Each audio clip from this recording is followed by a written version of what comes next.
Rachel Sapoznik to the stage. Now, she's quite an amazing woman. I've been reading this bio, and I'll tell you, Rachel is the founder, chief executive officer, and president of Sapoznik Insurance. She is recognized as one of South Florida's leading healthcare reform experts, having been in media, having been featured in different media outlets numerous times, and was recognized by the South Florida Business Journal as a 2016 Ultimate CEO. She is the pioneer and thought leader in employee wellness initiative. Rachel has also authored the book A Passion for Wellness, Healthy Employees, Healthy Bottom Line, which was on Amazon's bestseller list for the new releases in 2016. What a concept, huh? Healthy employees, healthy bottom line. Aside from her numerous business accomplishments, Rachel has always made it a priority to help the communities that she serves. As a leading philanthropist in South Florida, she is deeply involved in a number of charities, and let's give her a warm hand of applause and thank her.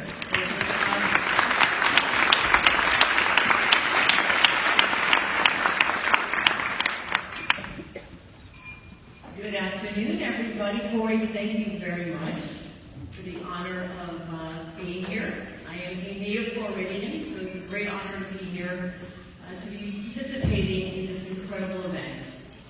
I would like you to take a moment to look at a video. We're going to start that now, and then I'll have a few words about it. So that's your cue, guys.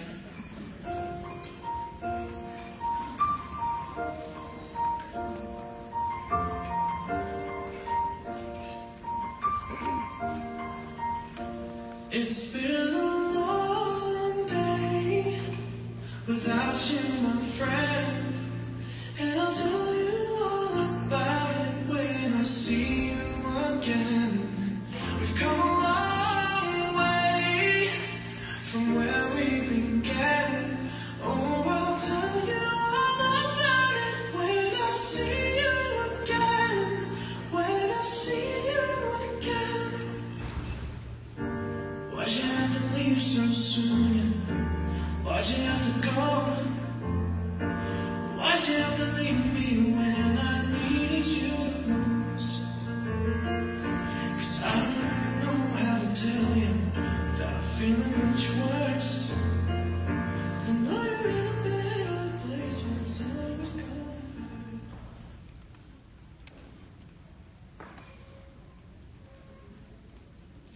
So what do all these people have in common?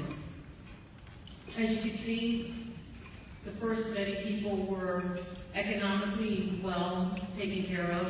It was not a financial issue, and yet they left us early. But there's two people at the end, but you probably don't know who they are. But they were my rock stars. It was my family.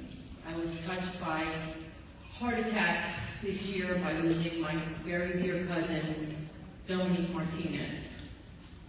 Dominique was a mother, a daughter, a grandmother, a sister, a cousin, and a friend. And on May 13th, she did not live up. She had a heart attack. It touched us so profoundly as a family. Her son, which was the second person that you probably didn't know, was absolutely heartbroken.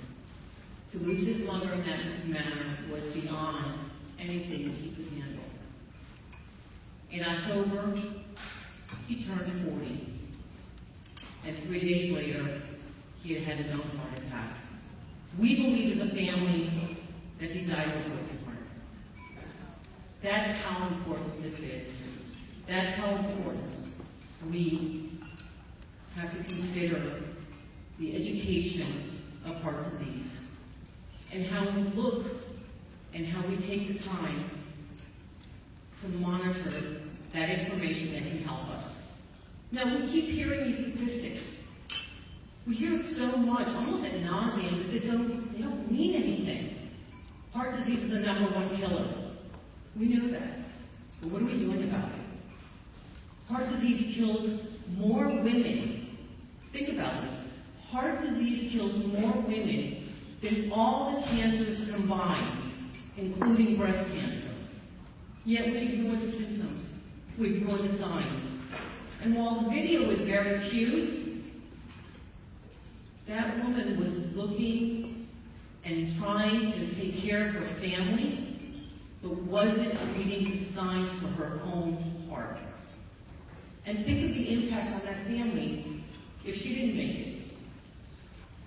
And we as women, many times, put ourselves in the back of the bus.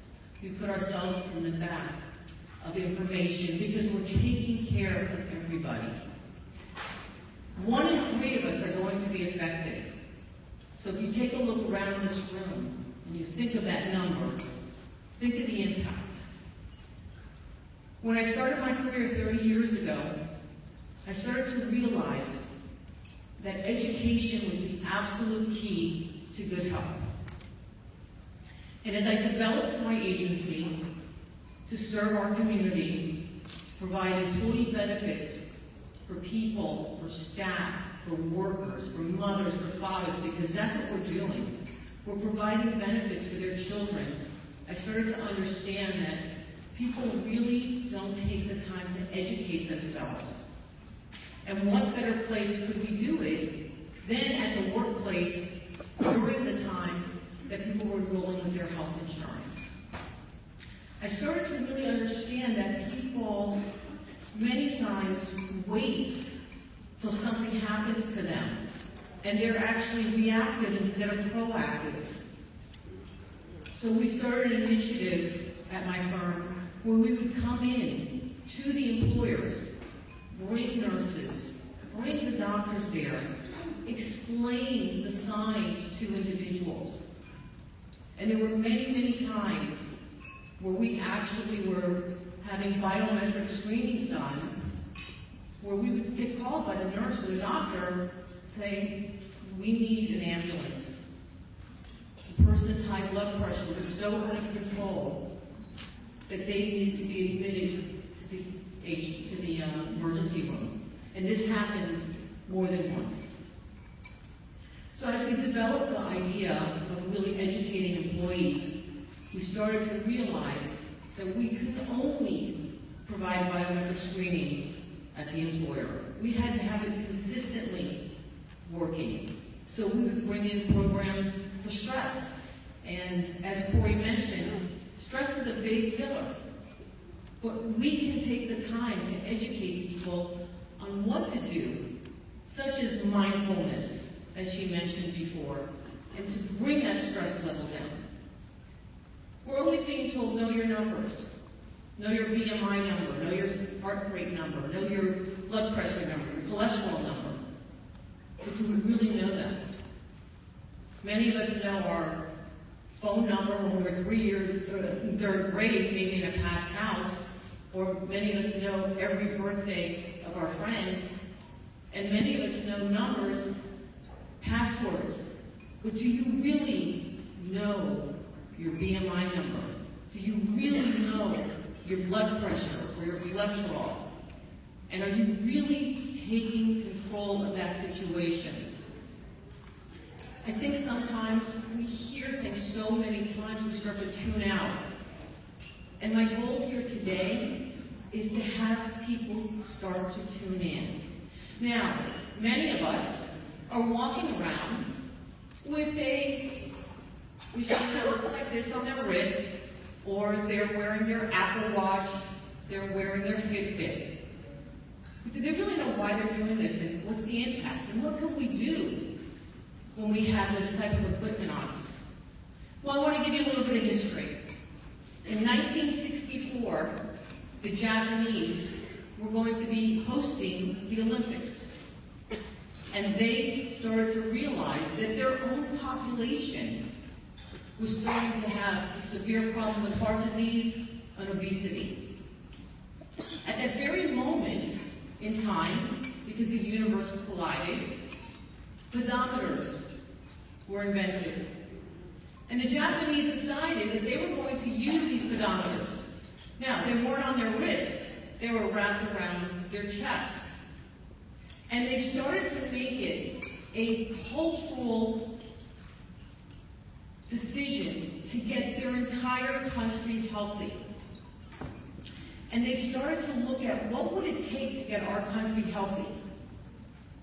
And they started to see that if people would walk, you didn't need a trainer to walk, you didn't need to learn how to walk, you didn't need a gym to walk. All you needed to do was walk. And they started to realize that as you walked each day, and if you would take 10,000 steps, and this is where the 10,000 steps comes from. It comes from the Japanese.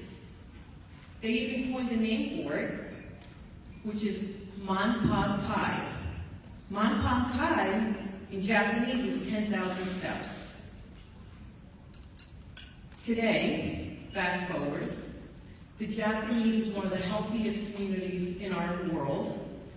They're the third best heart condition in the world. And what they found was the steps was the consistency. So if you're wearing a heart monitor, if you're wearing a pedometer, iPhone, Fitbit, whatever you're wearing, know your number. Be consistent. Think about how you could become the healthiest that you can become. Because each one of us has been given the opportunity for choice. And it's really our choice of how we make a difference. I want to introduce you to somebody, and his name is Eric. Eric, hope I do this right. Eric came to me when he was 17 years old.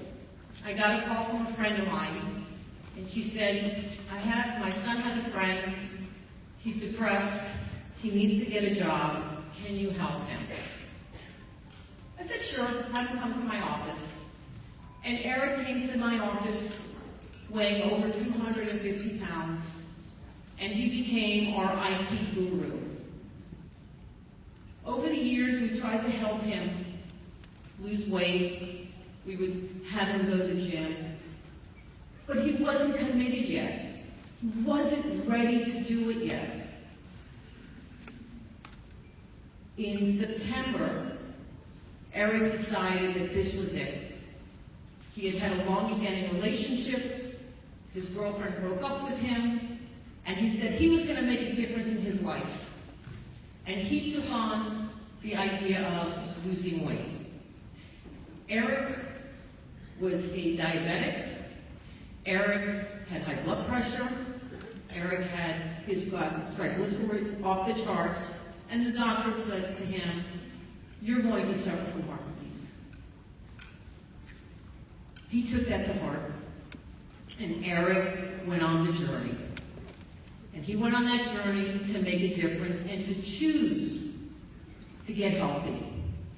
Eric today, he did this with the help of Weight Watchers. It doesn't really matter what the program is, it's the consistency.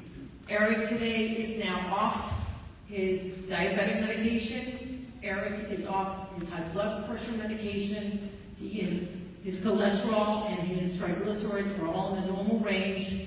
And what he has created is a remarkable sense of accomplishment for a young man that now at age 25 is a healthy young man. And it took him making the choice that he is worth it, that he has value, and that he has a reason to live.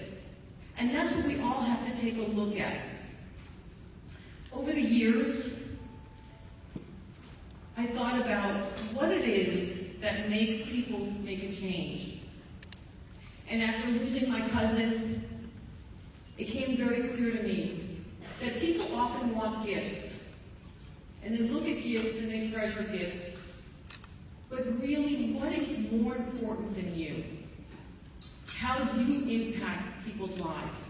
You are the mothers, you are the daughters, you are the sisters, you are the wives, you are the cousins, you are the friends, you are the granddaughters, you are the grandmothers. You are the gift to your family. You are the gift that our country needs. And you treasure yourselves as that gift. And I ask you, as you think about today, think about the gift that you give your family every single day. Take care of your heart, take care of yourself, and know that the gift is you.